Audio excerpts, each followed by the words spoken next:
107, I think it is, and we'll go to 106 after that. Test 1, 2, 3. Test 1, 2, 3. It's fine.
Check, check.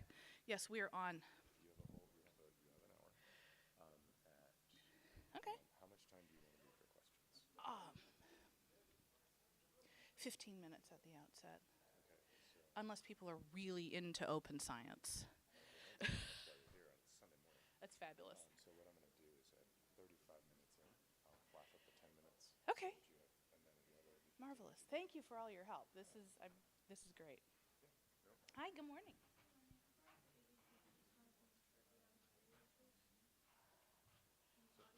As of right now, the mic is working, the screen is working.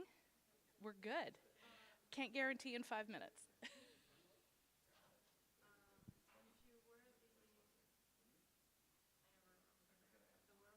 Yeah, it was getting caught in my hair.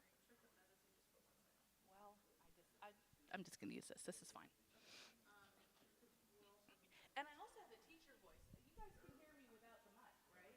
Yes, it'd be better to have the mic. Oh, because we're recording, of course, and there are people online watching this. Hello, online. Hello. Good morning. Good morning to the people at home in your pajamas. Okay.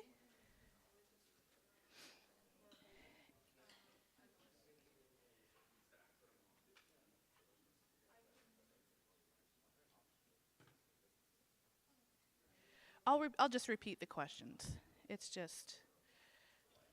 the one thing I didn't plan for was practicing with the microphone.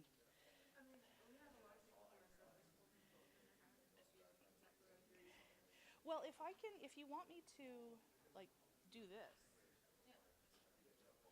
I can do this. You gotta switch.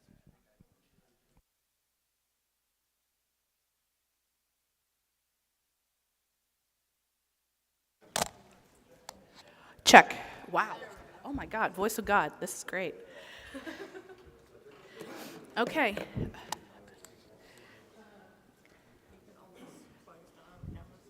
And what's your name? Harami, thank you. Caroline Coward, pleasure to meet you. Nice to meet you. Thank you. I'm actually going to be watching this from the hearing. Oh, sweet. Oh, wow, mood lighting. Okay. All right, and here's my cursor and my right button and my left button. It's all good.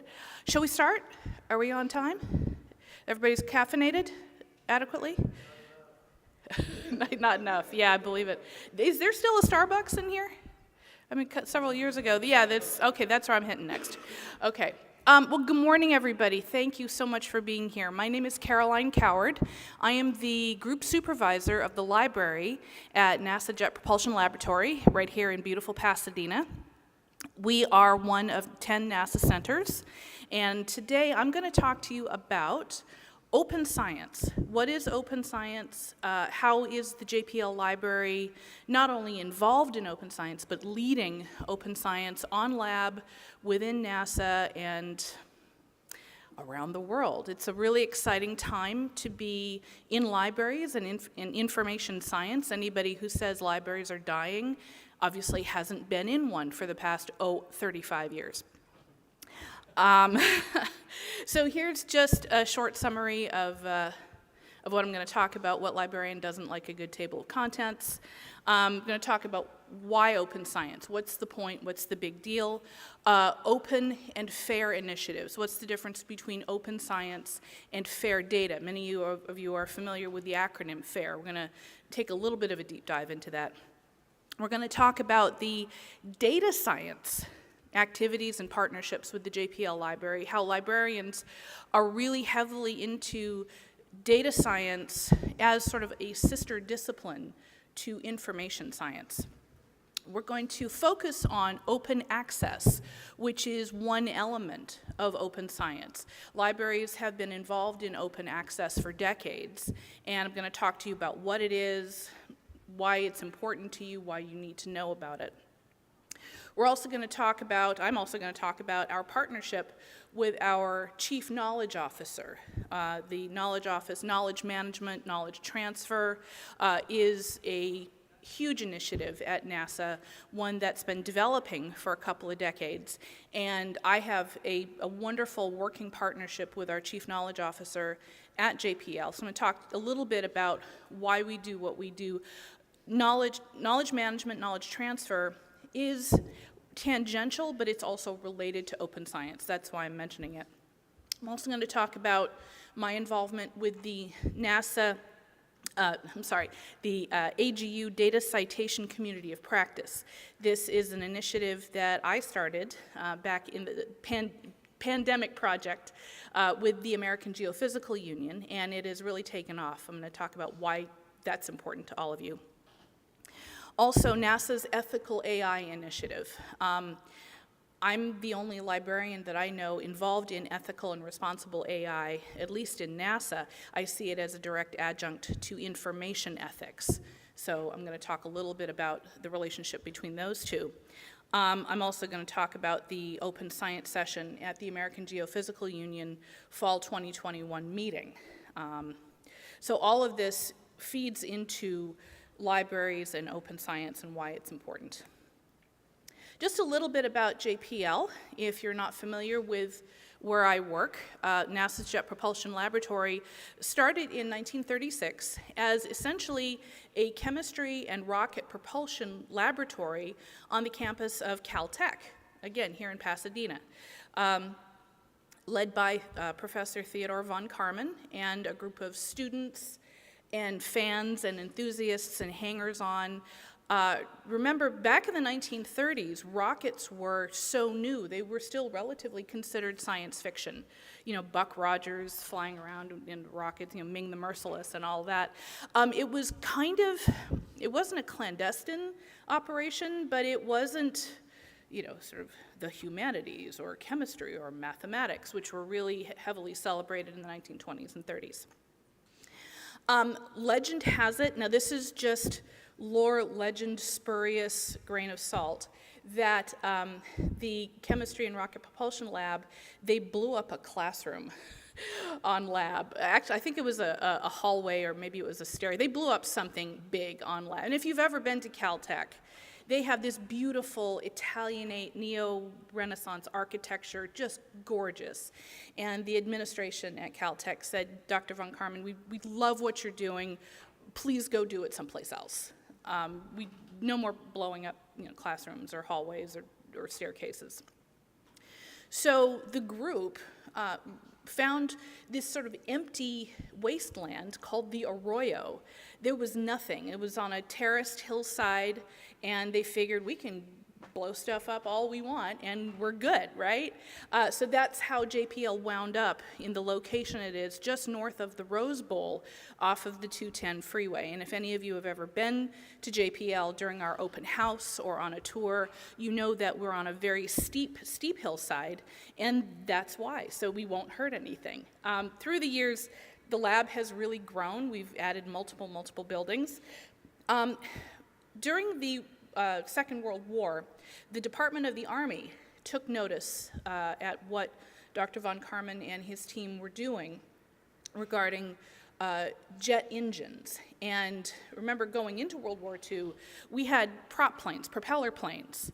And the US Army thought, this is a great thing for the war effort. We can attach these things to our airplanes and make them much faster and much more maneuverable. So JPL actually became part of the Army effort from 1943 to 1957. And in 1958, there was a momentous event all over the news. Something went into space that the US kind of got very jealous of. It was called Sputnik. The USSR beat us into low Earth orbit. So actually NACA and NASA, the very nascent NASA administration and agency, again, saw this potential in jets, and they thought, okay, if we just orient them instead of horizontal, if we orient them vertical, we've got a cheap, easy, consistent way of getting out of Earth's atmosphere.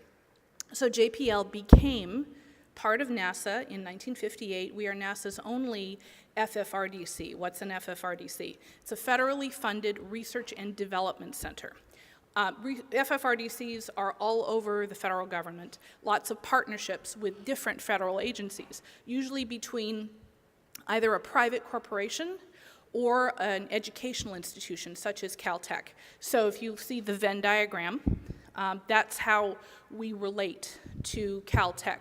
We are still essentially a rocketry and propulsion lab of Caltech, but NASA funds us, gives us our marching orders, if you will. Caltech provides the staff, NASA pays for the buildings. It's a real symbiotic relationship as governed by something called the prime contract.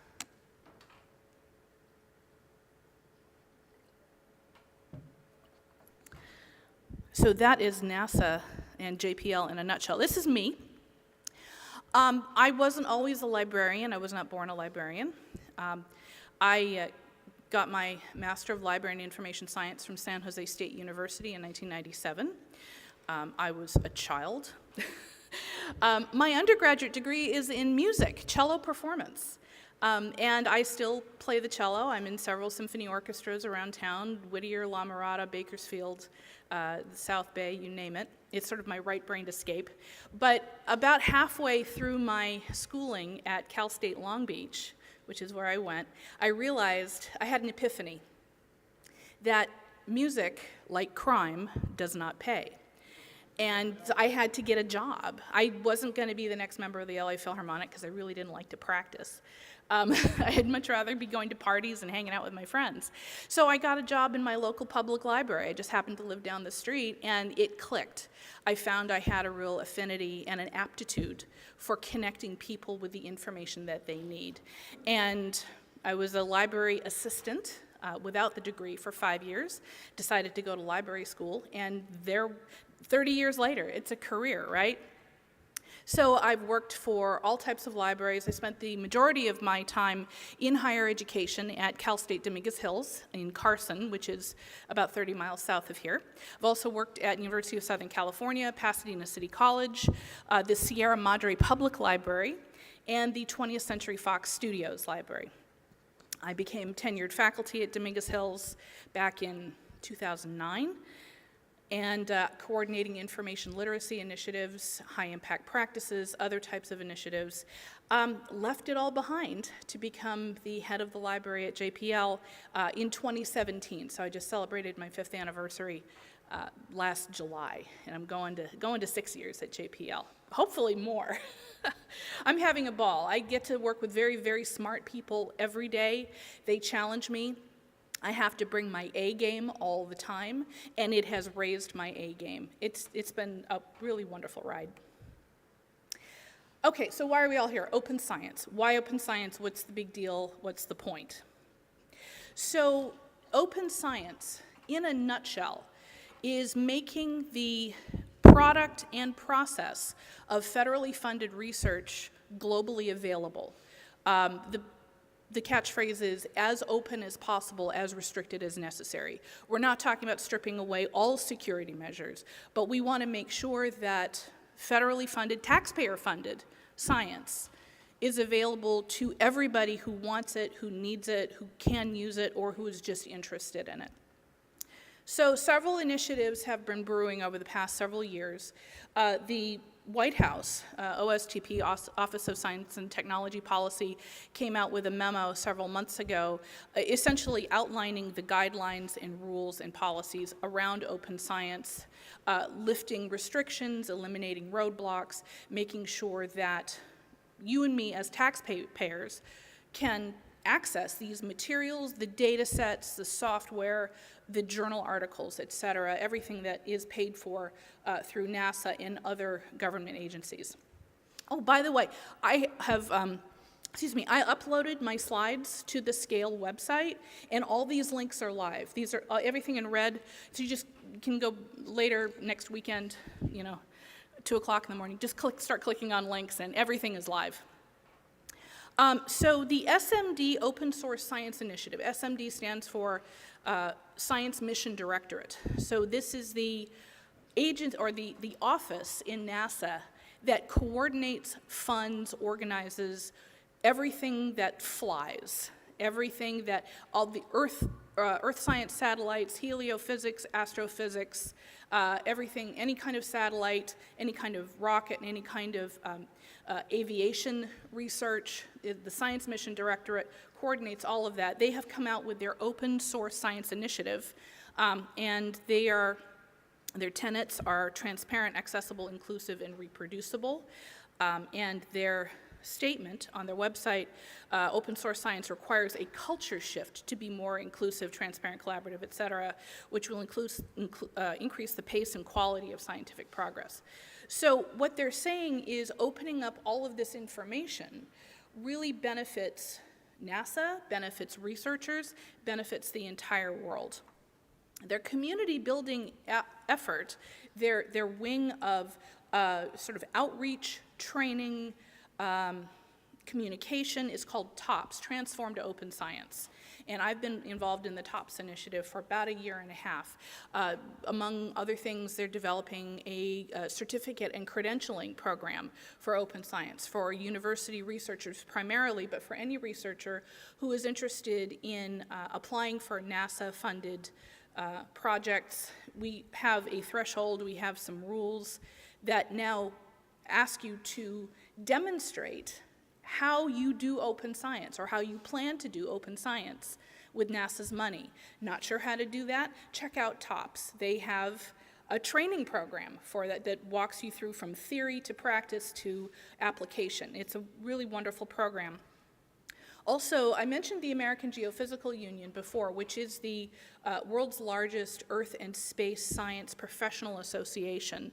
I got involved in AGU several years ago when I started at JPL because, to be perfectly honest, after 30 years in libraries, I'm kind of sick of library conferences, going to talk to people just like me about issues that I'm intimately familiar with, and I figured, you know, I'm brand new at this space thing. I really need to get to know my users, my library patrons. And what better way than to start going to space conferences? So I became very, very involved with AGU. They have a wonderful data track, also an amazing DEIA track. If you're at all interested in equity, inclusion, diversity, check out AGU. They're really doing it right. They have a statement on open science, promoting unfettered communication of data, debates, findings, et cetera. So open science really is a global effort, and it's growing by leaps and bounds. There's funding available for it, there's training, there's all kinds of information. So it really behooves researchers around the world to at least check it out, if not take a deep dive into open science. NASA also declared this year, 2023, the year of open science.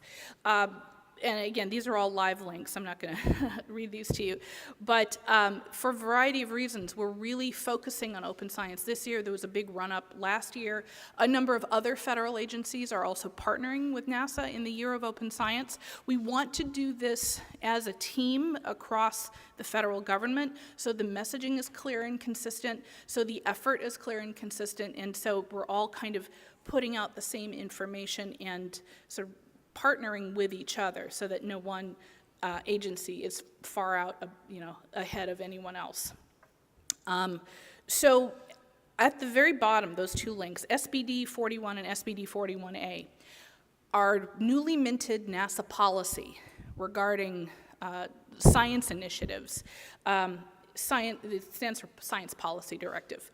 So SBD 41 and 41A talk about specific things like how to and why to release your data sets, how to lift embargo periods on journal articles, what types of software and code and tools need to be released along with your science or your journals. They really get down into the specifics of what researchers must do in order to be eligible, in order to be granted NASA funds for research. So I encourage you to check out those. If you're into reading government policy, those last two links are for you.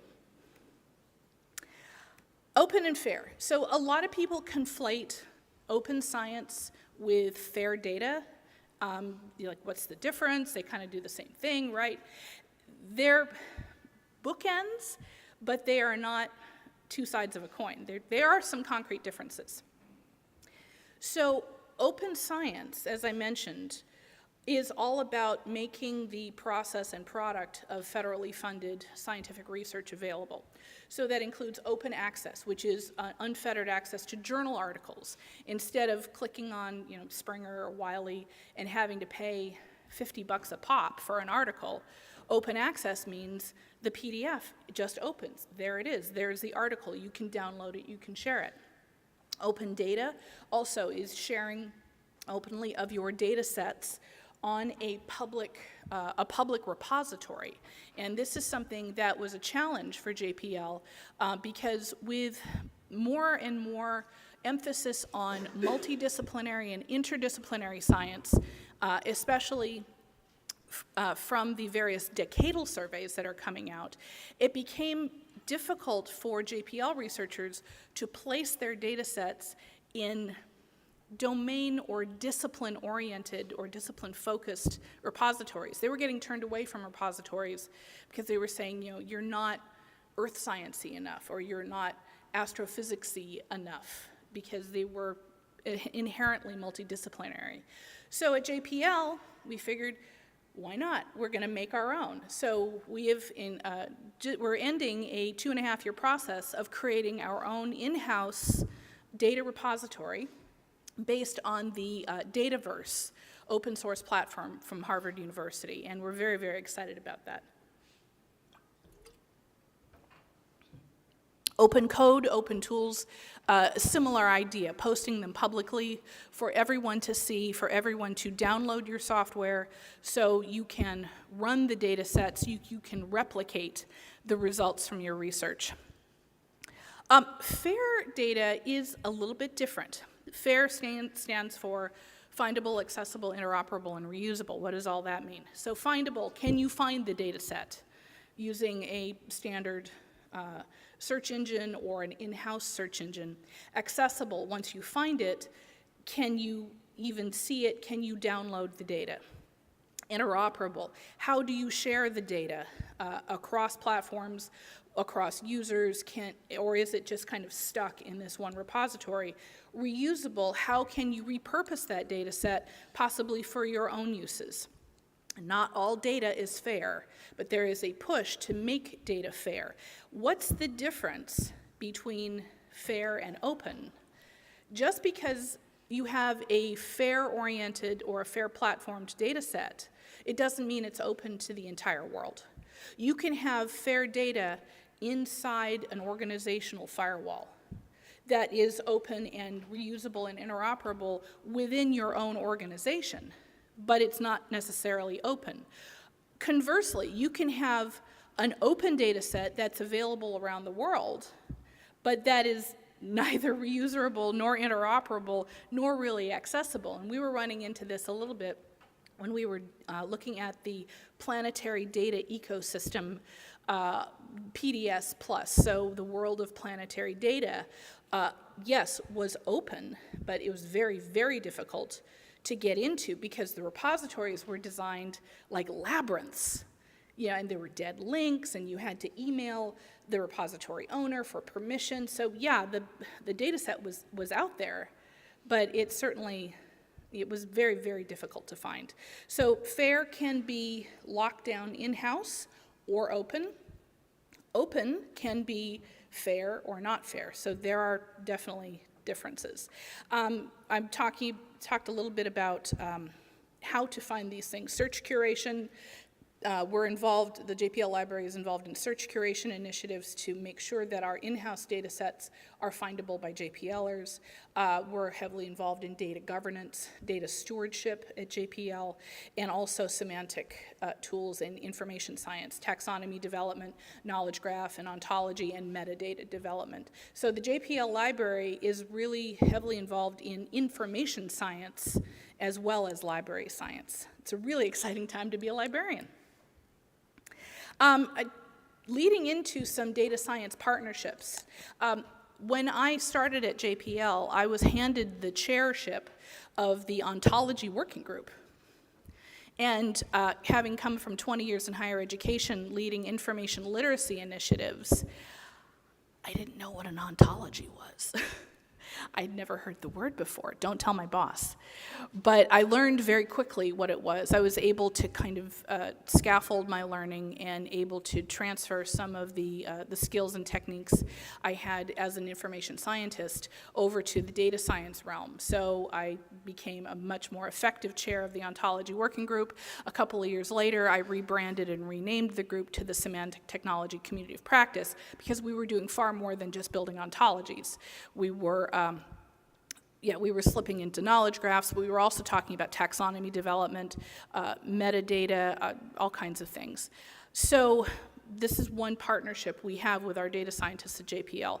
Also includes data governance. Like I said, we're heavily involved in data governance.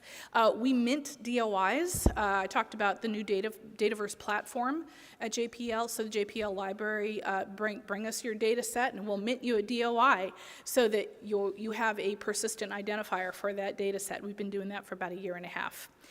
Data placement, as I mentioned, we were having difficulty working with Caltech, NASA, the different discipline repositories, so we decided to build our own, but my librarians are expert at working with data sets and loading them and communicating with data repository owners. We also started a JPL-wide data management plan template. We have various taxonomy initiatives. Taxonomy building is a service that we offer through the JPL library. I hired a taxonomy librarian to develop this service specifically. And I mentioned the JPL Open Repository. That's our acronym for Dataverse, is JOR. We have to have a TLA for everything. If you don't know what a TLA is, see me after the talk. Okay, so the JPL Open Repository, a little bit of a deep dive. Here's the URL. There is a public and an internal side so that we have both publicly hosted data sets and material and content. This is the old JPL TRS, the technical report server. So we just ported all of the documents from the TRS into Dataverse, and this is what we have now. Fair environment and foundation. We're doing open source, open tools, open access for all JPL authored papers, and a little bit about the history, why we went into this, and some of the features of the JPL Open Repository. I mentioned data storage. Dataverse is a wonderful platform. It does auto-abstracting.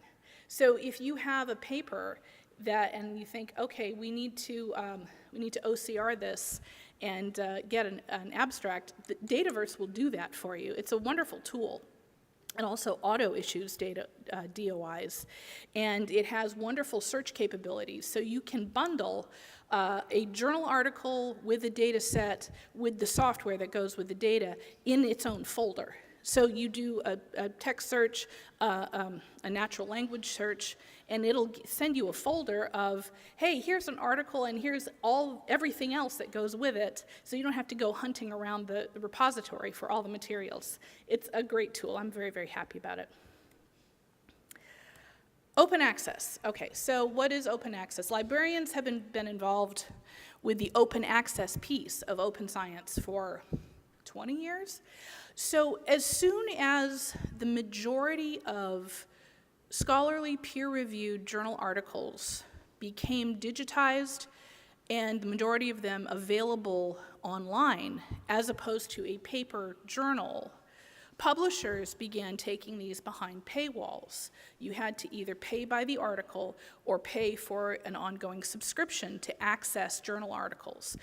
Most university libraries encumber that cost for either the pay by the drink or journal subscriptions, so that if you're affiliated with a university, you can just click on the link and you have immediate access to that journal article. But what was happening is that subscription costs were going higher and higher and higher, and university libraries were having to cancel a lot of their subscriptions, making it much more difficult for researchers on campus to access those articles. And so open access was well, is a solution to that. What open access is, they remove the paywall, the publisher removes the paywall, they remove the roadblock to reading the article.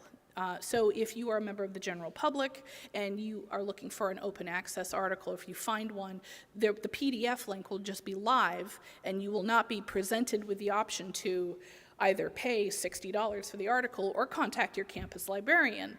Because if you're not affiliated with a university, you think, I don't have a campus librarian, and I really don't want to pay $60 for one article. Because if you're doing a literature review and you need 15, 20, 35 articles, that adds up to real money after a certain point. So open access is the ability to read articles without payment, without paywall. The problem is the publishers raised the publication charges. Researchers have to pay to get their stuff published, to get their articles published. They have to pay a fee to journal publishers, sometimes $1,500, $2,000. It can get very, very expensive. And if you want your article published as open access, that fee goes even higher. So it's a double-edged sword. It's great for the global researching public. Makes it more difficult for individual researchers because that money has to come out either out of your lab or out of your grant, how you're publishing. I could speak for hours on open access and journal publishing. Transformational agreements turned that kind of on its ear and built in these these publication charges into paying for the subscription costs. So instead of paying for publication charges by the drop or by the publication, the library or the institution is billed one large bill at the beginning of the year to cover all publication charges. The JPL library is pursuing joint subscription and joint access contracts with Caltech. We're kind of knocking down those dominoes one by one.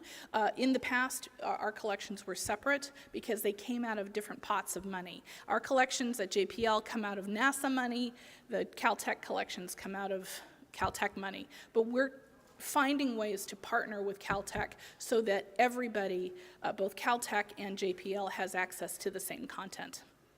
We also have a partnership on lab with our document review group. What document review does is make sure, essentially, that we're not releasing secrets to governments and people that we don't want to see them. They go through a clearance process. Every time we publish a journal article, document review has to take a look at the content of that article to look at the sort of the technology and the diagrams and the information that's going out to the general public.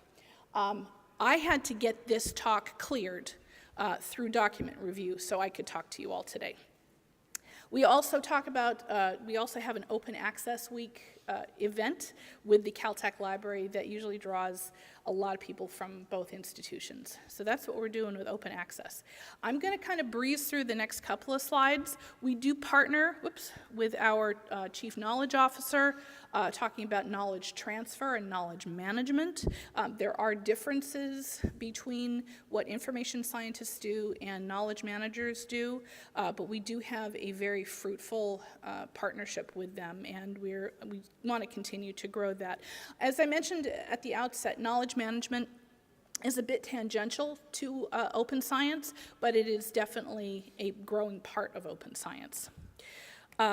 We started the Data Citation Community of Practice in January of 2021. So what is the frustration that this is solving? What we were finding is that citations to data sets in the professional literature were very, very difficult to find.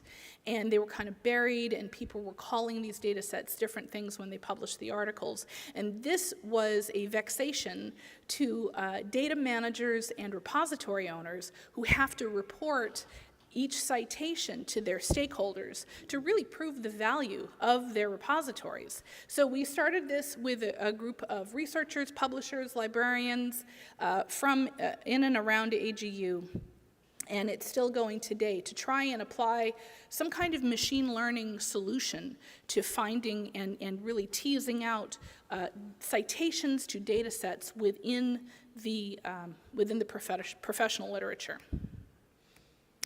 I mentioned ethical AI a little bit at the beginning. This is a real passion of mine because I see there's a real through line, a solid through line, from ethical and responsible AI to information ethics. As a librarian, my acculturation and schooling is grounded in information ethics, patron privacy, access to information, quality of collection, et cetera. And because almost all of the information that we access, that we upload, goes through some kind of artificial intelligence filter, if not actually provided by artificial intelligence, hello ChatGPT, it is really beholden upon librarians, information professionals everywhere to take a look at ethical AI and responsible AI. So I've been on this road for about a year and a half, given a couple of papers, a couple of conference papers, one at COSPAR, the Committee on Space Research, last summer in Athens, Greece. I'm very involved in the NASA effort and the AGU effort for ethical AI and responsible AI. If you want to know more about the difference between the two, I'm happy to talk with people after the talk about responsible and ethical AI. It's worth checking out. I briefly mentioned the NASA PDE IRB, Planetary Data Ecosystem Review Board. As I mentioned before, our planetary data was in several repositories, was kind of in different formats, very difficult to access, and so we tried to get our arms around this with a report to NASA from a couple of years ago, talking about how to better present our planetary data to the general public, how to make it easier to find, easier to access, easier to download, more fair, compliant. But it's not just planetary data, it's heliophysics data, it's earth science data, it's astrophysics data, it's all the divisions. So you can check out the final paper. Again, the links are live, but I'm very, very proud of the work that we did on this committee because I think it starts the conversation about how to structure open access and open science data so that the general public can access it. And then finally, we ran an open science panel, or actually session, at the American Geophysical Union fall meeting in 2021 called Yes, We're Open, the Benefits of Fair Data and Open Science. We had a couple of spectacular keynotes. The former chief scientist of NASA, Dr. Jim Green, gave our open science keynote, and the chief executive officer of NISO, National Information Standards Organization, Todd Carpenter, gave our Fair Data keynote. Couldn't be prouder of this whole effort, and that really got the ball rolling, and the conversation started across the broader AGU about open science. They've been involved in open science for a while, but we had 14 speakers, had very young publishers, diamond open access publishers. Happy to talk about the different flavors of open access with anybody here. So wrapping this up, why open science? Why are we doing all this? What's the point? At the end of the day, I have a couple of maybe self-serving reasons to do open science, but it really is all about broadening our reach, making federally funded material and science and the process and product of what we do available globally. And for me, this serves a couple of purposes. It makes current research more robust. It enhances the conversation. It drives science forward. But it also has the potential to inspire young researchers, high school kids, junior high kids who have never seen a data set before. They want to experiment with some open source tools or software, and they want access to NASA-authored journal articles. You can be a real inquisitive 14-year-old, you can be an inquisitive college student. If you're a K through 12 teacher who wants to use this data for a lesson plan, there's all kinds of reasons why open science is a really good thing. Another, I would say, a benefit of open science, it opens up the research process and the research product to underserved, underrepresented populations, researchers from the global south, researchers from countries where they don't have a space agency, or their science funding federally is not as well developed. This allows them to access everything that we're doing at NASA, everything we're doing in several federal agencies for no cost. It's just open. And so, again, it fosters the science around the world. And I'm I'm heartened to see where the next 10 years goes because of open science efforts. It also expands the scope of libraries. Again, this is a little self-serving. We're getting into data science, we're getting into knowledge management and computer science and being recognized for that. And it really breaks down barriers and raises the profile for not just the JPL library, but for engineering and science libraries and university libraries around the world. And at the end of the day, the very last bullet is what it's all about. We are able to serve our library users much more effectively. That's my talk. Thank you very much. Please keep in touch, and I'll take questions.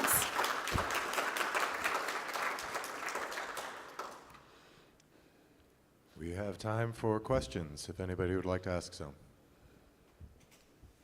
We got a mic going around.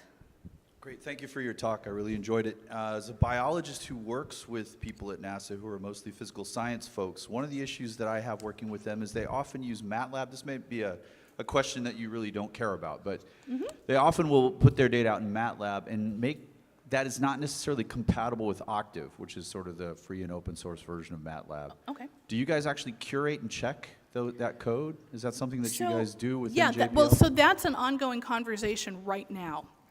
Is the code data sets, who is responsible, especially in the clearance process? Who checks the accuracy? Who checks the veracity, where it's coming from, sort of the chain of custody, if you will. And what we have determined at JPL is really that's up to the line management. The researcher that produces that data set, the researcher that produces that code, who checks the quality? It's up to that person's supervisor, the person that is really most intimately involved with that researcher's work. So we're really leaving that up to the line management. We don't have any kind of external checking because a lot of the work we do is rather niche. It's pretty in the weeds, and it would be very, very difficult and really not super effective for us to find like a group of people that go around checking data sets or that go around checking MATLAB code because only you know your research intimately, and hopefully you're having a conversation with your boss about what you're doing and your funding and your time and all that. So at JPL, we're leaving that to the line management. You said we should ask you after the lecture about, fair AI or ethical AI? And yeah, ethical and responsible artificial intelligence, absolutely. So again, this is something I'm very, very passionate about. So ethical AI came about, the conversation started about 5 or 6 years ago, I think, because, well, we've all experienced unethical AI, right? Attempts to gather our own data, we're all being monetized, Big Brother, et cetera.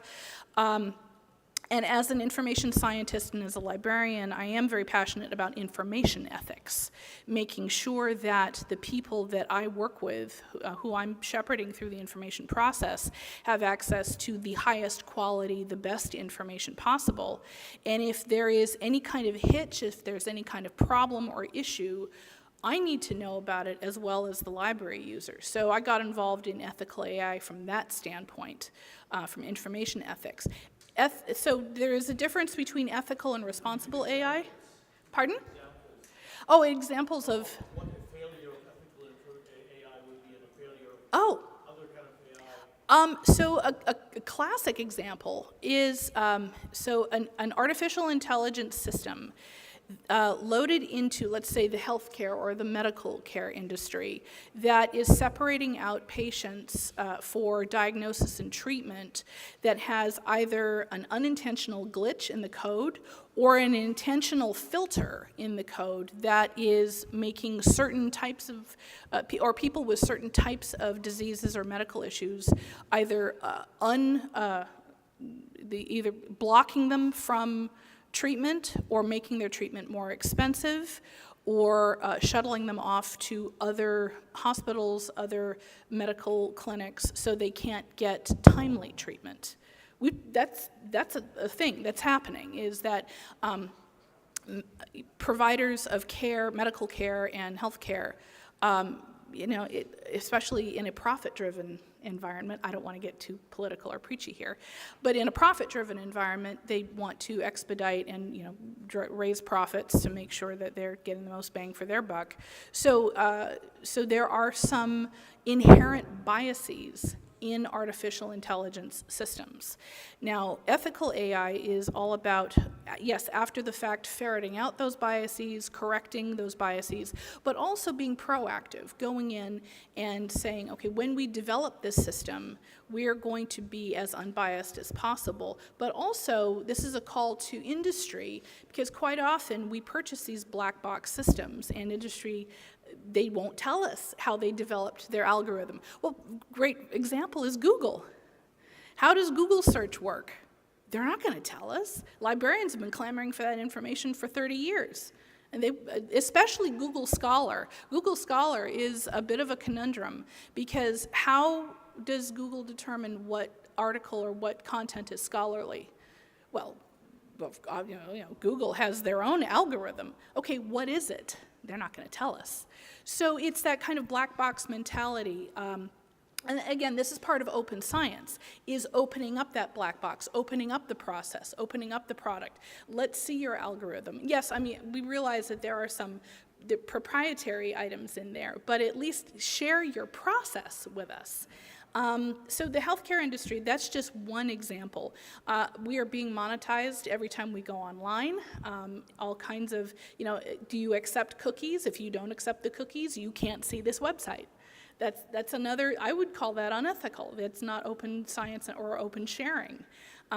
Responsible AI is a much more global approach, or a much higher level approach, talking about who's involved in developing these systems, how are they being funded, what systems are they running on. Ethical AI is much more in the weeds, and it's all about the development of the system.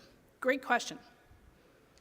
So here's a quick question. How are you combating AI hallucination, say, in these systems that often happens when you have large sources of code, AI tells you one thing, it's trained improperly. How exactly nuance? What's your take on that? I'm sorry, it was a little hard to hear. Can you repeat the question a little bit louder? So with AI, how is one combating AI hallucination when you're drawing from multiple sources or biased sources? How are you making sure to mitigate those bias in those sources as you go, and how to incorporate that later on to combat hallucination? So as a librarian, what we are really working with is the product. The end result of these systems is the information has already been filtered through some kind of artificial intelligence or machine learning process. And so what we do is a lot of comparative research. We show the person we're working with, I'm going to call them the user, 5, 7, 10 different results, and we caution them and we say, okay, here are the sources that this is where we got the information from. Let's sit down and let's walk through the process together so you can see what search I did and how we got this information. You as the subject matter expert, because you've got the knowledge, you've got the science, we have the know-how in terms of finding the information. We can partner, and I can show you how I got to this, and if the results are a little bit different, and we can have a conversation about, well, why do you think they're different? And we can dig as deep as possible into these systems, into the back end. And this goes into the ethical AI question. How open are these systems? If they're not open, then it just remains a question, and you as the searcher, as the user, all I can say is, be your own best advocate, buyer beware, and you may want to gauge your information analysis based on a couple of sources, not just one. I hope that answers your question. I have a question. Yes. Shifting gears a little bit away from AI, there's a couple of different ideas around repositories. So for instance, GitHub is a repository system where you're constantly refreshing and updating your code. Libraries tend to have published works where you're not going to, maybe you'll get a second edition of a book, but you might have the first edition of the book lying around. In your repositories, where does this stand? So if I gave you a piece of open hardware, and then I had an iteration on that piece of open hardware, is that a new repository? Is that a second version? Like, how are you handling that and the references that go around? Because like a reference may be only relevant to a previous version of the hardware. Really good question. In fact, we just had this question come up in a meeting a couple of days ago. So for us at JPL, and again, I can only speak for JPL, the way we handle that is the nature, quality, and distinction of the change in the hardware.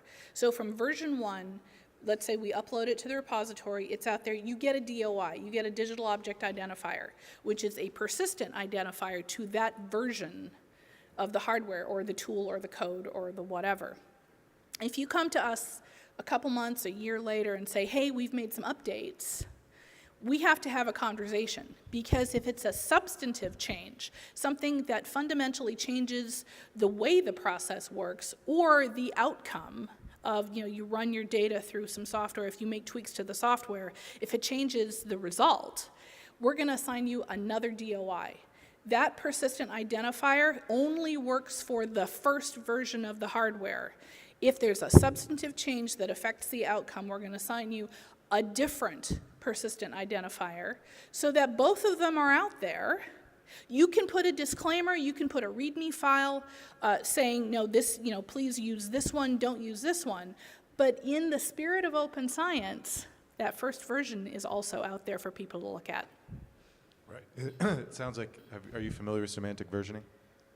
A little bit, yeah. Because it sounds very similar. Anyway, other questions?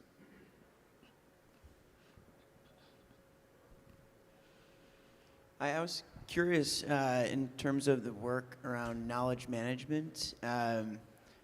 What, if any, efforts are there around like telling the stories, like verbally, whether audio, video, behind all the work that's being done, both technical and also from like the personal narratives of those individuals? Really good question. So there are a number of not only efforts, but schools of thought around this. One school of thought is in terms of what's called knowledge capture or knowledge transfer. When you have an employee who's leaving an organization, you want to make sure that their years of contacts and information, everything in their head, if you will, doesn't walk out the door with them, anything that would benefit the organization. So you can sit down with them and do an interview and transcribe the interview. You can video them, and you can do sort of an auto captioning so that people can do a search on the text of the caption. So that's kind of one way. You can capture their words. You can also have them, sort of write out answers to generally canned questions that the organization has come up with based on what they feel is important. Another really interesting school of thought, and something that JPL Library has been doing for many, many years, is storytelling. And storytelling involves someone with, let's say, 40 years experience at NASA. Just here's a topic or no topic, or just sit there and just start talking, because quite often our colleagues who've been around for 30, 40, 45 years are wonderful storytellers. You get them over, a glass of wine or a cup of coffee, and they will talk your ear off. We want to capture that. We want to have a broader audience for that. And within that, there are two schools of thought: to record or not to record. Because knowing that there is a recording, a capture device in the room often changes how someone will tell a story. They say it's not as spontaneous, it's not as organic as if you're just sitting across from them. So we've done it both ways. We've had the non-recording, we call it JPL stories, where we invite someone either who has retired or who's on the verge of retiring or who's just a really good storyteller. Just sit there with 15, 20 people in the audience and just spin yarns for an hour. We've also had a more intentional process where we give them a topic and they tell stories, again, from their own perspective, but we do capture that either on video or audio, and we do, like I said, we do transcripting. So it really, it changes the dynamic between the storyteller and the audience, whether there's a microphone on or not. Really good question. Any other questions? All right, well, thank you very much. Thanks, everybody. Appreciate it.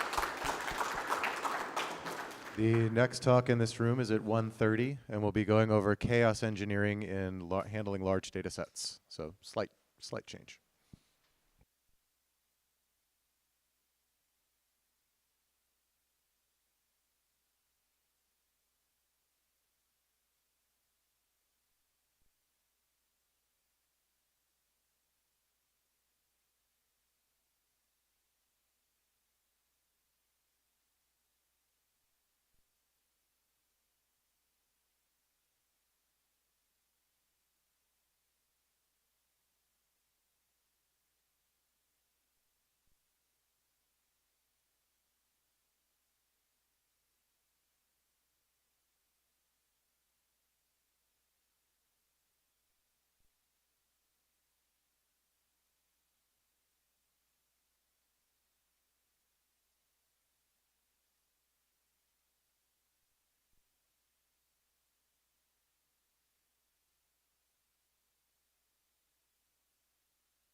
check. Amazing.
Hello. No? Hi, can you hear me? Awesome. Great. Hello.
Okay. Hello, everyone. I was thinking I'll probably give just 1 more minute for folks to trickle in if anyone's joining, and then we'll get started.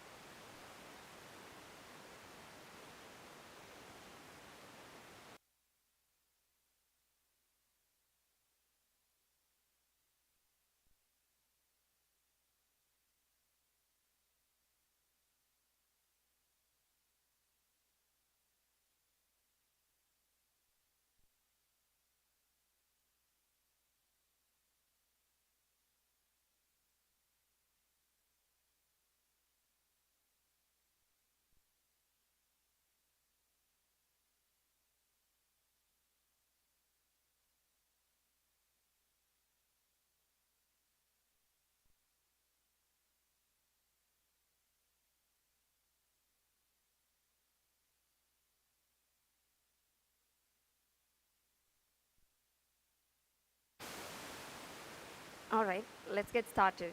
And thank you so much for coming in on a Sunday afternoon, which is understandably not one of the finest times for me to speak. And yeah, so today we are going to talk about chaos engineering for data, meaning how do we apply the chaos engineering principles to the world of data and use that to manage our data stages in a complex data flow. And I'm Vino, and I work for this company called LakeFS, which is an open source data versioning engine for large scale data lakes, which is essentially, say for example, if you are familiar with Git, which is all of us are, LakeFS is just Git for data. It is going to give you, large scale data versioning, just like what Git does for your source code for the data. And I'm currently an open source contributor and a developer advocate for the LakeFS project. And as you can see, I started off as a software engineer and then moved on to data and ML space, and only currently I work as a developer advocate for this OSS project, LakeFS. You can connect with me on socials here. I mostly talk about and write about data engineering best practices, or how do we, learn these data engineering best practices from the software engineering and the DevOps side of the world. Now, before getting into data, I wanted to also understand what are we working with. Like, people here, maybe by a show of hands, are you like managing a data team, or are you a data engineer? Are you working with analytics data?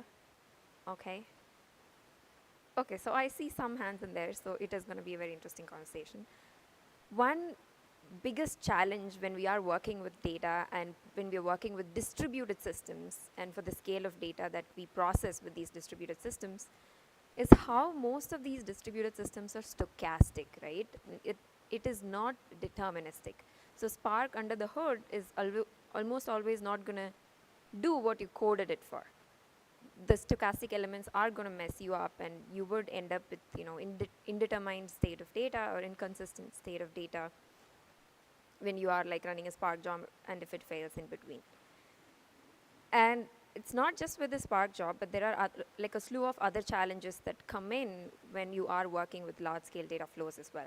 And as a data engineer, as a data engineer who's worked with Nike and Apple at different data teams, these are literally some of the issues that I had faced in my personal life. And based on your experience and the kind of data and the industry you come from, I'm sure you would have your own set of issues that you may have dealt with when you're working with big data systems.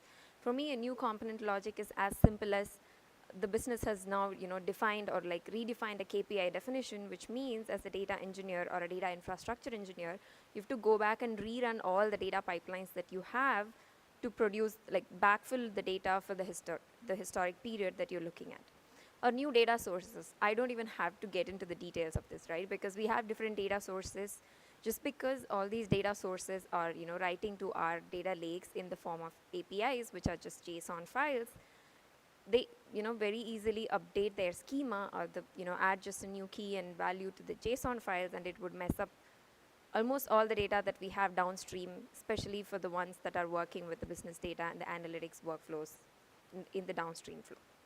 Incompatible schema change, of course, and the most common challenge as data folks we would deal with are the schema evolution and the schema enforcement problem, again due to how our data sources write data in the form of JSON responses in our data lake. and Spark jobs running in parallel, and sometimes we end up rerunning it when it failed, and if the Spark job is not idempotent, it would end up creating duplicates of data. It's very simple, right? When you write a Spark job, instead of overwrite, if you do it in an append mode, it's going to create a duplicate set of data, which you definitely don't want to deal with. It's as easy as that to create duplicate sets of inconsistent data for you. And changing tables relationship keys, of course, because we work with data lakes that have hundreds and tens of tables, updating one might not necessarily update the other. It might lead to inconsistent table stages, and also the relationship keys would get messed up. And data deletion, of course, the FIA mishap that has happened a couple of weeks ago, and we all know how that has affected all the airline files that we've been like in real time getting affected by someone accidentally deleting a data partition. And data duplication, again, like I said, one of the most common challenges that we deal with. And in the data world, testing the data systems or the data pipelines is very hard compared to the software engineering world, because when you are developing an application, it is almost like totally mainstream that you would go, there is test-driven development, the unit tests and writing CI tests, and only pushing the code after the CI tests are run is the best practice that are being followed through and through. But in the data world, though, because not a lot of us come from the computer science background or traditional engineering background, a slew of these best practices are not being followed, which also add to the challenges in working with these big data. And while we know that unit testing and the integration tests and the end-to-end tests are to be run, not a lot of it do that at work. Even I've been guilty of doing this, in some of the cases where we've not had integration tests run, because at the end of the week you have a deadline saying, hey, I want this data to this team by the end of this week, and it doesn't matter how you put together that data or what kind of workarounds you are doing to get that data out to that team. So because of these not established standard best practices in the data world, testing our data pipelines or the data systems is extremely hard. So now, this is where we take inspiration from the DevOps world. In the DevOps side of things, when you are working with SREs, you think about chaos engineering principles and how do you actually implement those principles in your systems to make sure the systems are reliable. And even when faced with adversity, the systems are able to handle that and self-heal from it, even in some cases. And let's just take those from the DevOps world and see how those chaos engineering principles can be adapted to the data engineering side of things. Now, the first principle, of course, is to define a steady state. So when we are working with data, we want to define what would be the steady state requirement, right? Which is, in the SRE world, you can think of it as if you have systems, what are the systems throughputs, error rates, and whatever other SLAs that mean more to your team to keep the systems reliable. But in the data side of it, it's just data product requirements. What are your data quality metrics, and what are the the SLA metrics that you are giving to your downstream analytics teams and the business users, right? And defining all those product requirements would be defining the ideal state or the steady state of systems. And the interesting challenge here is that we are not used to treating data as a product, and so most of us do not have these requirements defined, either from the business side of it or from the leadership or even from the data engineers who are working with the data to put together or to curate the data that is needed for downstream. So there are no existing metrics that all the data engineering teams follow as a standard around data quality, duplications, or downstream SLAs, for example. And like I said before, it's not that hard to just duplicate your data and mess with what's currently in production. Just change the write mode from overwrite to append. You would now have two copies of the same data sitting in the same partition, thanks to Spark and how easy it is to actually corrupt the data that is sitting in production. Now, we understand the first thing that we need to do is identify and define the steady state. And to define the steady state, we need to treat the data as a product and come up with product requirements so the teams can adhere to these requirements.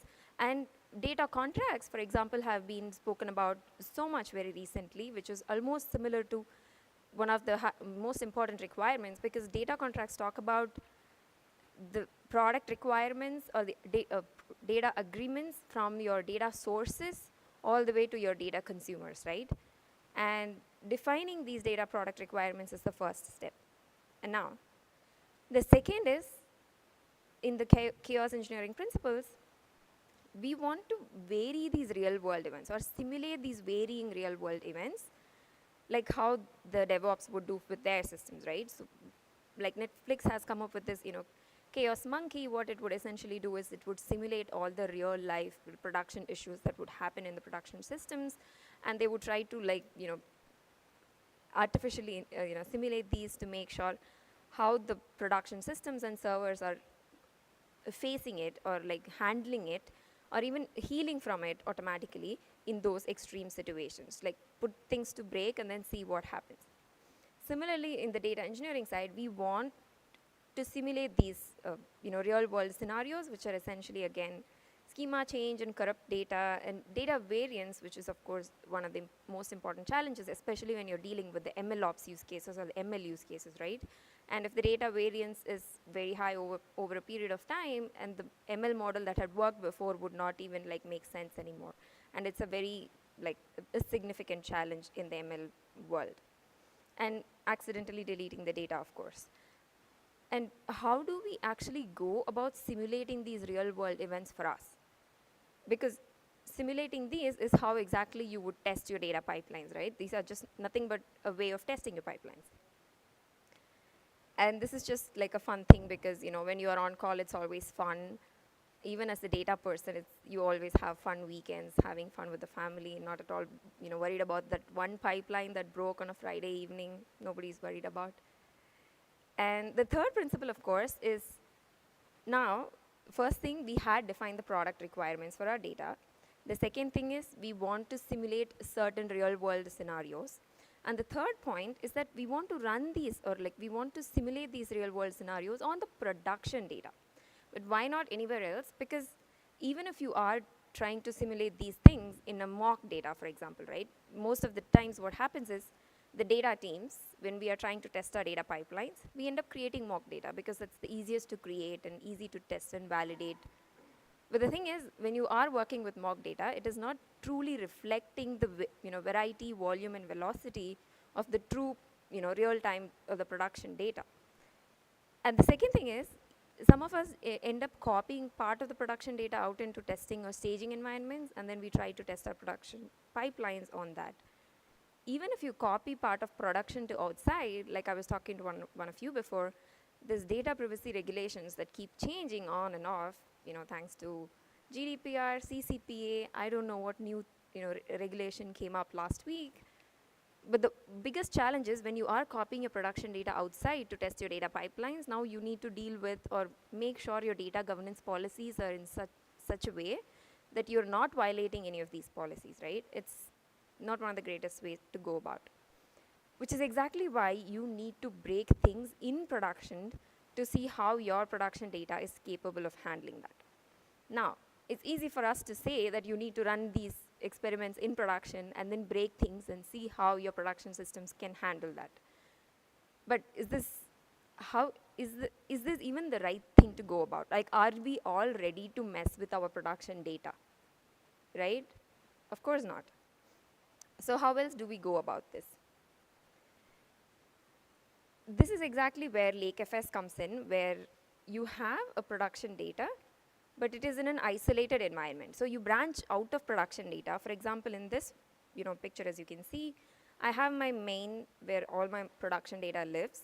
I'm just branching out of main and create experiment 1, experiment 2, or how many ever branches you want. And in those branches, you can do all these experiments to make sure your production data is robust and reliable, and it adheres to all the SLA requirements or the data product requirements that we have set up in the previous stages. And as you can see, just an example of how your, how Git for data works. Assuming if your data is sitting in an S3 bucket, the path of the S3 bucket or the data looks like, what is on the top.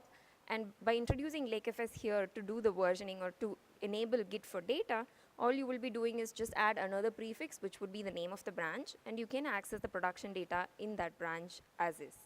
With very minimal intervention to the existing code base, you will be able to run these experiments on your production data without actually affecting the production data, because your data in main is still remaining the same while you're doing all these experiments in these different branches. And now, it is one thing to run these experiments manually by branching out and then experimenting in these isolated branches that don't affect your original production data.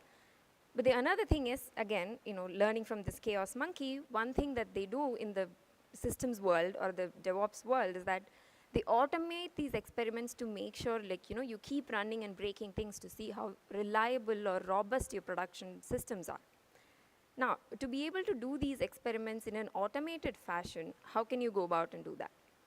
One thing is, if you think about it, you have multiple branches like main and experiment 1 and experiment 2 that we saw before.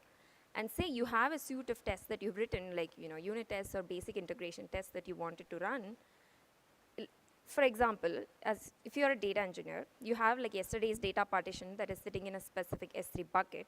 Now you take the data, you process it, and do everything in an isolated branch, and then put the data through all the set of tests that you have, and only if those tests are passed or successful, and then you would want to deploy that data, that new data, into production system or put it into main. By managing these life cycle stages of these data, meaning you have the ingest data, and then only if it passes through certain tests, you want to push it into production. So you're promoting data from one stage to another, and you're automatically doing it in a way that will enable and make sure your data quality is in place. I would show you another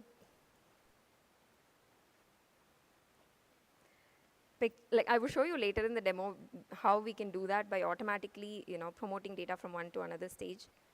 And another thing is, I was just talking about the different stages. In the development, you would just be collaborating with multiple team members that you're working with and do the experimentation to just see how robust your systems are. And then in the deployment side of things is where you actually need the version control, because once you deploy it, and if things are not what they seem to be, you always want to have the revert option, just like how do you do a git revert to get out of inconsistent state of data. And in the deployment phase is where you also want to make sure the data quality is in place, and only if the data quality standards and SLAs are met, you want to push that data into production. But then we also need a way to automatically promote the data from development to deployment to production without any manual intervention while we are running all these experiments, which is where CI/CD, but for data, comes in, right? How does it look like? Just like source code control of how we already know Git works and CI/CD works for the source code.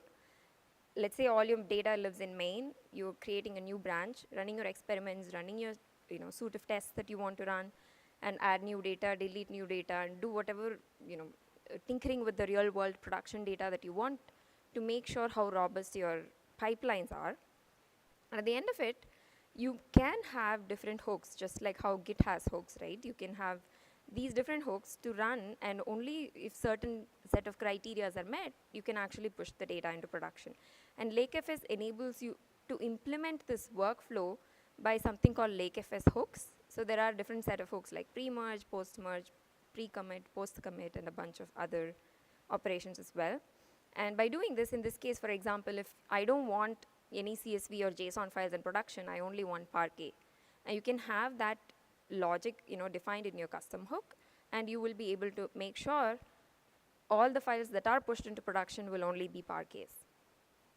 Now, I've talked so much about LakeFS and how it can do Git for data and how it can help you implement CI/CD for data. And I just probably wanted to highlight a tad bit about how it works internally as well. As you can see here, LakeFS essentially is creating a bunch of pointers to the data that is stored underneath. And when you try to create a new branch, for example, it is just copying these pointers to create a new branch. So essentially, the data that is sitting underneath is still the same. But when you do create a new branch, you have access to all of these underlying objects, but through different pointers, so you can work with them on an isolated new branch. And currently, LakeFS can work with all three cloud service providers, like it could be an AWS S3 or GCS or Azure Blob, and it also works with MinIO or any other object store that is S3 compatible. And as you can see here, the minute you start adding new data, of course, it would do a copy on write, because it would write the actual physical objects back into the storage and create pointers for that as well. And because it is, creating a branch is a metadata only operation where it is only copying the pointers, you can create a whole branch in just few milliseconds without having to risk actual production data. And what I mean by this is, we have a couple of our users who are using LakeFS, for example, Lockheed Martin and Volvo and whatnot, and they have petabyte-sized data lakes.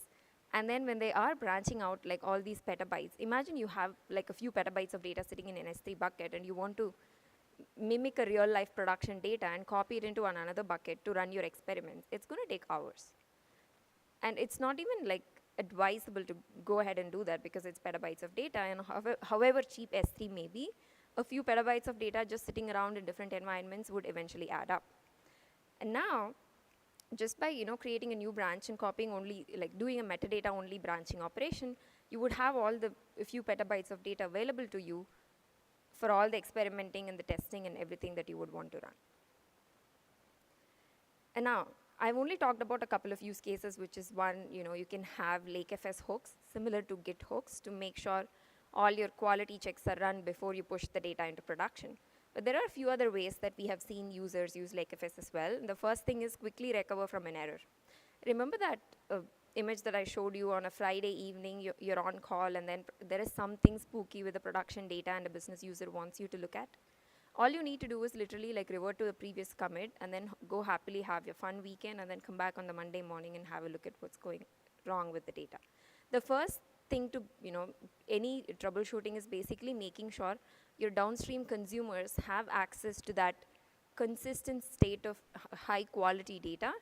And by doing the revert and then, branching out of production and troubleshooting it, you will be able to do this. And develop in isolation, because of course you can create a new branch and do all your development work in that branch before you push it to production. Troubleshooting, I just talked about. Most cases what happens is if there is a bug in production, you don't want to, work on the live production data, although we've been guilty of doing that, including me sometimes. But the best way to go about is literally like, again, branch out of the production data which has bugs, and now you can debug, do whatever troubleshooting that you want to do. And even at the end of it, if you have a hotfix that you want to test, you can, run the hotfix on this branch, and only when everything is fine, you can overwrite it back into your main, which is merge it back to the main. And atomic updates is, again, when we are talking about data lakes, right, none of us are working with one table or even two tables. We're talking about tens or even hundreds of tables, depending on the size of data that you're looking at. And when you have updates to one data, and all these tables are not updated synchronously because they're all coming in from different data sources at a different frequency and so on, right? And when you want all these upstream data to be available to your downstream users, you want to make sure they are very consistent, and the downstream users get access to the data in a very consistent manner. Meaning you don't want one table to be updated, another table to be in an inconsistent state like yesterday's and not very in sync with each other. Just by using the merge feature, right, you can have all these tables getting updated at a different frequency, and when you do a merge, they're all getting synced, meaning all these tables are getting updated in your production at the same time, or they're not. So there is no inconsistencies across tables when you have this Git for data feature enabled. And reprocess, of course, we talked about it. Suppose if you have your business users who have changed the metrics definitions, or even if they have come up with new metrics that now they want to look at and how we've been doing in the past few years, all you would be doing is reprocess the data, backfill for so many years of data that we want to look at. And even to do that, you can do all these reprocessing in a new branch. And at the end of it, after you're done with all the validations, then you can push the data to main. So you can have two parallel pipelines running, and one with the old metric and one with the new metric, and see how they do before you actually do the merging together. Now, like how does a typical, like, conceptually it looks fine. Everybody understands, what is Git for data and why do we need Git for data. But then how do you go about implementing that for your work? What does it look like? And one of the most common use cases that we have seen, OSS users try with the LakeFS is having an effective dirty ingest branch. If you think about it, if you have yesterday's partition that is landed in your S3 bucket and you want to process that, before you push it into prod, you want to make sure the quality is up to the mark. So you can do the dirty ingest work in a different branch and run the quality checks and then push it into production. And as you can see here, there is also a branch protection rules that can be defined. So you can say that, only certain team members can actually directly work with production data or the main branch, and not everybody can work directly on the main branch. That way you're making sure the production data is not getting messed up by anybody who does not have the right RBAC defined for them. Another thing is, of course, on the troubleshooting side of things, or just an experimentation side, where you can literally like branch out of the existing production into a new branch, and then you can work with it for, again, if it is even an ML engineer, you can work with the same data, but you might try out different ML models, right, to see what gives you the metric that you're looking for. Or you can even be working with different data pre-processing methods and so on. So you can create new branches out of the same training data, and then you can run all these different methods that you want in each of these branches. And effectively, at the end, you can compare which one do you want to retain, or you could just delete them all, because if it was only a temporary sandbox environment which you used for testing, we don't even need to merge it back anyway. Just you had a new branch for testing, you delete the branch, and you're done with it. Now, I have a quick demo to show of how one can use LakeFS to enable CI/CD for data. And the first thing is, I've tried to simulate a data engineer-like experience, in the sense I have incoming data that's going to land in a specific S3 bucket, and now I would have a new, I would say, a staging branch, where I will read the data into a staging branch, and I will do all sorts of cleaning the data and pre-processing and whatnot. And after I'm done with that, if the quality is up to the mark, then I would merge it into main branch. So this would be the simple workflow that I have in the demo.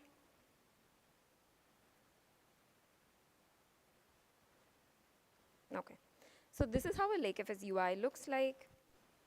It has repositories, and it has certain admin functions.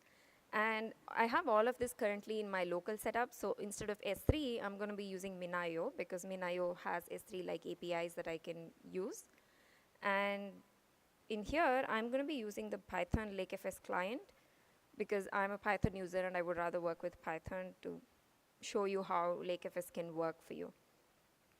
Now, the first step is I will just go ahead and install the Python client, of course, and a couple of imports and configs.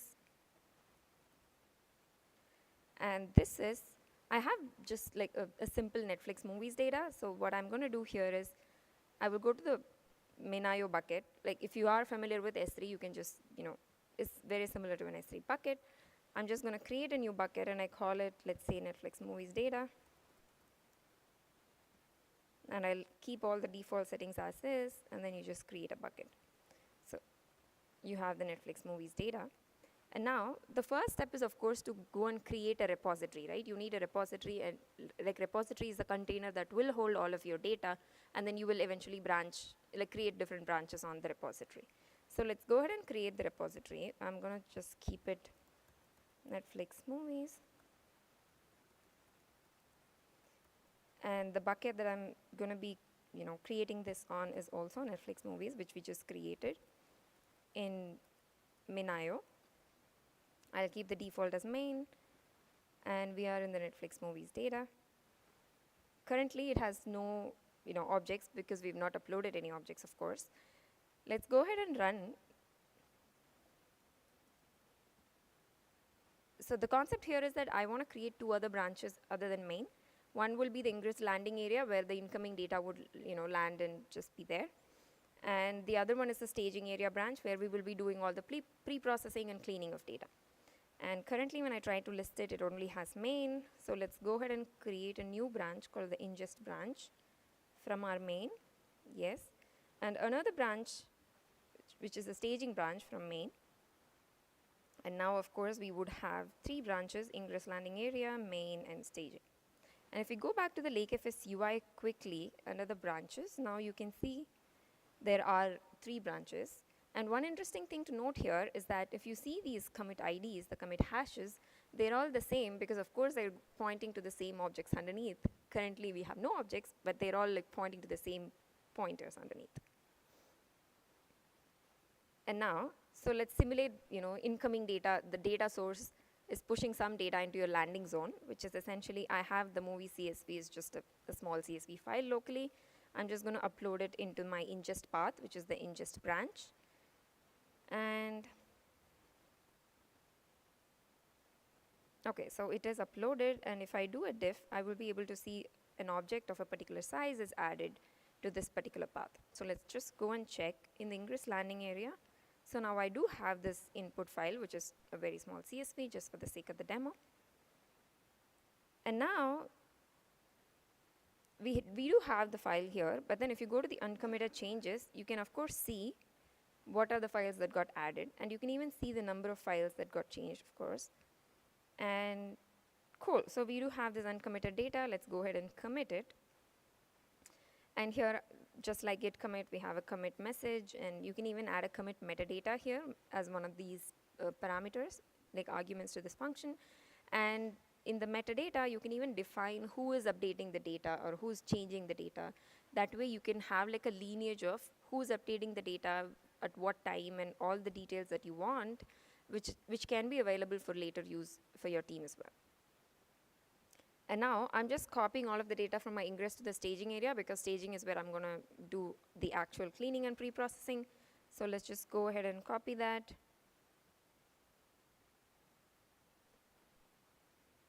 Let's go to the staging area. Okay, so currently we have under raw, under this one, I have the CSV file in staging. Okay, now, awesome. So let's go and commit this as well, because we don't have any commits yet.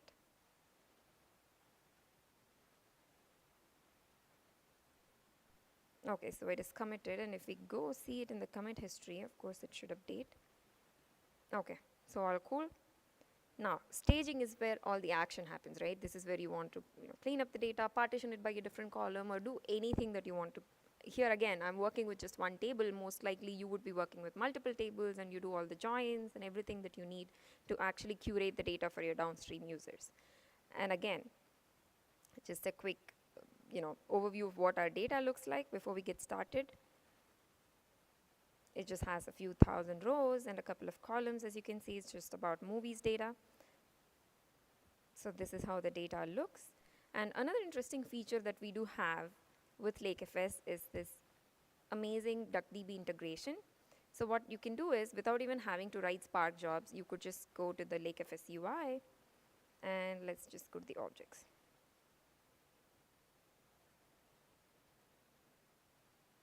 So you will be able to run all your queries, and then you can even do all of the data cleaning if you are a SQL person, if you don't want to work with Spark, because most of the data folks are almost divided, right? We have Spark people and we have SQL people, and if you are very comfortable with SQL and you don't want to deal with Spark, and you don't even want to deal with reading the data from S3 and all the way, what you can do is literally do the data exploration and even data cleaning and comparing data from different branches just to see if the data cleaning is done the right way, and all of that can be done from the UI using SQL with DuckDB. But me, however, is going to continue with the Spark here. So I want to see if there are any null checks, because how can a presentation, like a typical data engineering presentation, be without a cliched null checks and deleting the null checks, right? Deleting the null values, of course. And so yeah, there were a couple of nulls, and now we've deleted all those records. And now let's just go ahead and write this as Parquet, and we want to partition it by different country and see if that helps for our downstream. Now, under the objects, analytics, I partitioned it by a different country, so the Spark's still running, and these other countries we have. Great.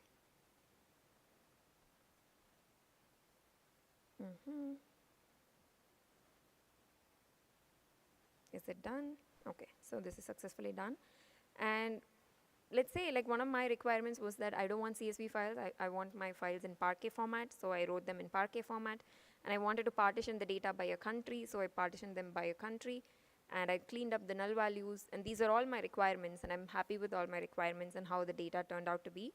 So you could just simply go ahead and merge this to main. So you had incoming data, you did some pre-processing, and you're done with it. And let's go ahead and merge this into our main branch. And we had not added anything into our main before. We had added only to the ingress landing area, and then we copied to the staging. Now in the main, we of course have everything from the staging area, which we just copied to.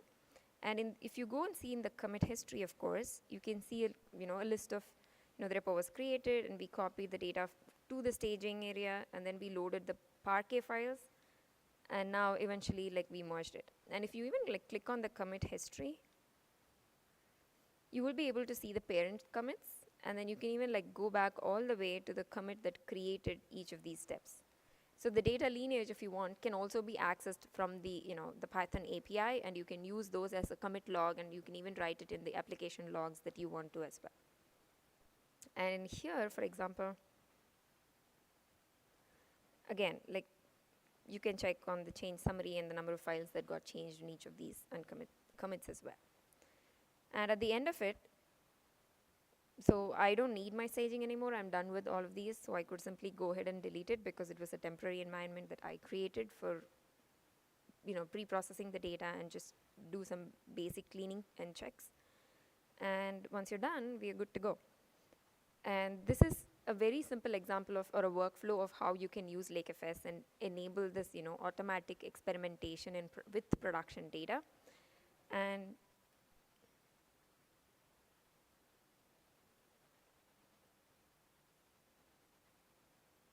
okay, so the quick recap of what I wanted to do is basically by adapting the chaos engineering principles from the DevOps world into the data world, we will be able to ensure that the data systems are robust and the data is reliable and is of high quality. And another thing is, now we also know how to promote the data from one stage to another in an automated fashion, while also sticking to our requirements, which are the data product requirements that are defined before. And yeah, so by using Git for data, we are able to do all these things. And to implement Git for data, of course, check out LakeFS.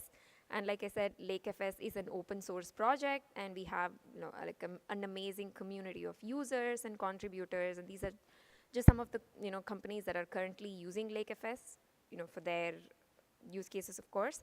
And we have a thriving Slack community where people come and discuss about the different challenges in the data engineering workflows, and also about the different data architectures that they've been trying out for their orgs and teams.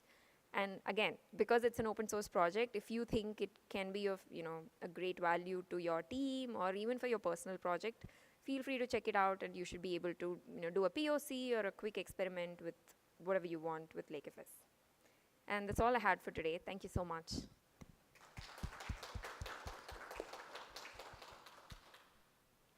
All right. Any questions?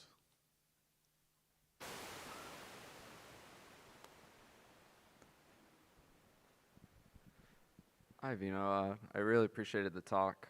I'm more in the HPC world, but I can kind of already see a few use cases for this. But I was just curious, like cutting edge, HPC is at petabyte scale, and now they're in that pre-exascale, pre-exabyte level. Are there any issues with creating a data repository petabyte level, exabyte? Are there any challenges, issues around that right now with LakeFS? Okay, so currently, like I mentioned, a couple of customers, they've been using it at a few hundreds of petabytes, and we have not had a lot of issues, in terms of scalability, if that is what you're asking. And we also had, I would say, benchmarking tests and a few operations that we did to make sure, how robust the system is when it is up to scale. And I believe that was also done at a petabyte scale. So yeah, that would be it.